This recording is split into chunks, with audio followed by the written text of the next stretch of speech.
this is Brandon from Watches on You. Today we're going to be taking a look at the Jaeger-LeCoultre Master Compressor Chronograph. Let's drop down to the inspection area and we can take a closer look at this piece. Alright, so let's take a closer look at the Jaeger-LeCoultre Master Compressor Chronograph. And I just want to start off by saying we're here at JB Hudson Jewelers of Minneapolis, Minnesota. So let's move on to the watch now. So I really like the look of this watch. It's got a 41.5mm stainless steel case with a chronograph, and it also has a chronograph complication and some really unique pushers on that chronograph. So screw-down pushers are fairly common on chronograph watches. They're on the Daytona, the Rolex Daytona, and many other pieces. But the way that JLC decided to include them on this is pretty unique in that when you turn the screws, they don't actually you don't have to keep winding them. It's just one turn to unlock the pushers, and that facilitates the 100-meter water resistance. And also it has a little screw-down crown here to also assist with that. So once you put them in the active position, everything turns red. So there's little red markers on each of the sides of the screw-down pushers, and you can activate the chronograph.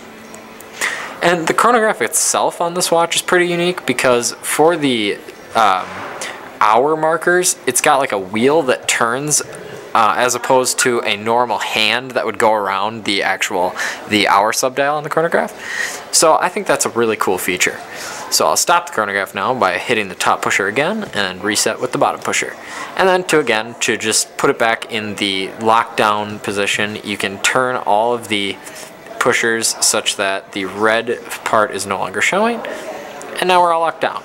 Now, the movement on this watch is pretty exceptional in that it has a 68-hour power reserve. I really like this, given that I tend to like watches that have a power reserve above 48 hours, because then you can go over 2 days without wearing them. I think that's a really useful thing to have, and I think it's pretty much essential for any modern watch. So now I'll actually just move on to a wrist shot of this watch. Actually, why don't I show the back of the case? So as you can see, there's the gold emblem that says Master Compressor on the back of the case. I kind of wish that JLC included a clear case back on this watch, but given that it got a relatively kind of durable look to it, I can understand why they chose not to. But again, I think the gold little emblem looks pretty cool. So now I'll move on to a wrist shot. The leather band that this comes on is very comfortable.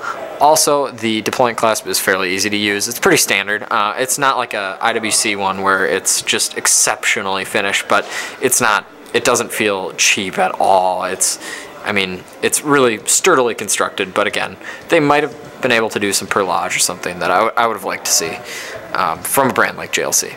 So I'll put that on. So again, easy to put on. But the 41.5mm case size, I'd say it wears a little bit larger than that, but I think it would look pretty good on anyone's wrist. It's definitely not way oversized or anything like that. Could you pull this off with a suit? Maybe. I wouldn't do that if you're pretty skinny like I am, but because again, it's got that really tough look. But as a sports watch, it's absolutely perfect. If you like this video, please remember to subscribe to our channel. Thank you.